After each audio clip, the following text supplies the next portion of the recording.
एक गांव में गोवर्धन कहकर एक आदमी रहता था। वो बहुत कंजूस और लालची था। वो एक ठेले पर मंचूरिया और पराठे बेचता था। कम गुणवत्ता वाले चीज और तेल इस्तेमाल करके वो मंचूरिया और पराठे तैयार करके कम दाम में बेचता था।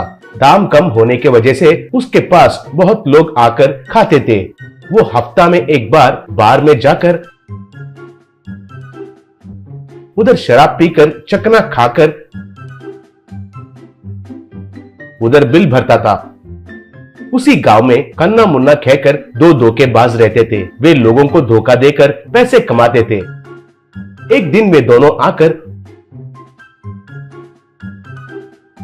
गोवर्धन के पास मंचूरिया और पराठा लेकर खाने लगे। कन्ना ने एक छिपकली का खिलौना उसका प्लेट में डाला तो मुन्ना ने एक कीड़ा का खिलौना को उसका प्लेट में डाला। तब कन्ना, ये क्या है भाई, तुम्हारा मंचूरिया में छिपकली भी है? अगर ये खाकर मैं मर जाऊंगा तो कौन जिम्मेदारी है? कहकर पूछा। तब मुन्ना, मेरे पराठे में तो कीड़ा आया है। छी छी, कौन सा ठेला है तुम्हारा? मैं अभी फूड इंस्पेक्टर वालों को शिकायत करता हूँ तुम्हारे ऊपर, रुको। कहकर दोनों हंगामा करने लगे। तब गोवर्धन घबराकर, भाई भाई भाई, इतना काम मत करो, ये लो, ये पैसे लेकर चले जाओ, कहकर दोनों को पैसे दिया। वे दोनों पैसे लेकर चले गए।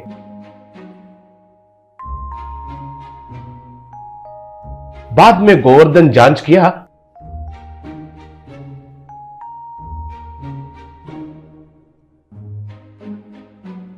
तो वो एक खिलौना छिपकली और खिलौना कीड़ा है कहकर पता चलकर सर पकड़ लिया। एक दिन कन्ना और मुन्ना बार में आकर शराब पीकर अच्छा स्टफ खा रहे थे। इतने में सर्वर ने बिल लाकर टेबल पर लगाकर चला गया। कन्ना बिल देखकर जेब में ढूंढकर, अरे बाप रे, अब तो पकड़े जाएंगे। अब कैसे? मैं पर्स लाना भूल गया हूँ, कहा। तब मुन्ना भी उसका जेब में ढूंढकर, अरे बाप रे, मैं भी पर्स लाना भूल गया हूँ यार, हम फंस गए हैं, कहा। तब कन्ना, हाँ वैसे भी तुम्हारा पर्स में डॉलर्स और गोल्ड बिस्किट्स रहते हैं ना, ज्यादा से ज्यादा लॉटरी टिकट्स और लॉन्ड्री का बिल्स होते हैं, है कि नहीं? अब 2000 बिल हुआ है, अब क्या करना है? कहकर सोच रहे थे। तब उनको एक आदमी जोर से हंसते हुए दिखाई दिया।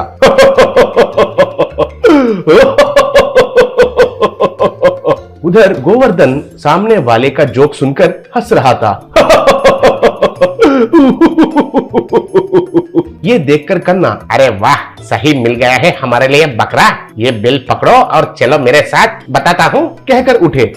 दोनों गोवर्धन के टेबल के पास जाकर कन्ना, प्रणाम महाराज, क्या हाल है? पूछा। तब गोवर्धन उन दोनों को देखकर पहचान कर गुस्से से देख रहा था। तब कन्ना, सॉरी सर, उस दिन जो हुआ आप शायद नहीं भूले हो। हम गलती करके आपको धोखा दिया है सर, उसके लिए हम बहुत फील हो रहे हैं सर, कहा। तब गोवर्धन गुस्से से कहा। तब कन्ना, अरे सर, उस दिन का गलती का प्रायश्चित के लिए आज आपका बिल हम भरेंगे सर, कहा। तब गोवर्धन, मेरा बिल पे करने के लिए तुम कौन होते हो? बाप रे, तुमसे बात करना ही बहुत डेंजर है, मैं नहीं बात करूंगा तुमसे, कहा। तब कन्ना, ये क्या है सर, गलतियां करना तो इंसान का वीकनेस है। गलतियां मान लिया तो अच्छा मन वाले तो जरूर माफ करते हैं सर, हमें माफ कीजिए सर, आपका बिल को हमें भरने दीजिए सर, प्लीज सर, कहा। तब गोवर्धन, नहीं बरकुरदार नहीं, मैं तो कोई भिखारी नहीं हूँ, मेरे पास पैसे है, मेरा बिल मैं खुद भरता हूँ। अगर पैसे नहीं है तो इसी होटल में बर्तन मांजूंगा, लेकिन आपके पास तो 1 रुपए भी नहीं लूंगा, जाओ जाओ इधर से, कहा। तब कन्ना, ठीक है सर, ठीक है, मैं चले जाता हूँ सर, चलो रे, आजकल इंसानियत का अंत हो गया है, छी छी, कहकर दोनों चले गए। बिल काउंटर के पास आकर मुन्ना बिल दूर में गोवर्धन को दिखाकर, सर बिल मैं पे करूंगा सर, कहकर चिल्लाया। तब गोवर्धन उधर से, नहीं भाई नहीं, बिल मैं भरता हूँ, तुम जाओ, कहकर चिल्लाया। कन्ना काउंटर में उसका बिल देकर गोवर्धन पे करेगा कहकर कहा। तब वो आदमी, ठीक है, कहा। बाहर आकर मुन्ना, अरे अगर ये आदमी इधर आएगा कहकर पहले ही पता होता तो और 4 पैग लगाता था ना, कहा। तब कन्ना, और मैं 2 बिरयानी पार्सल भी लेता था, कहा। उधर गोवर्धन, बड़े आए मेरा बिल भरने वाले, मैं तो बड़े बड़े धोखेबाज लोगों को देख चुका हूँ, तुम कितने हो रे? कह रहा था। इतने में सर्वर बिल लाकर गोवर्धन को दिया।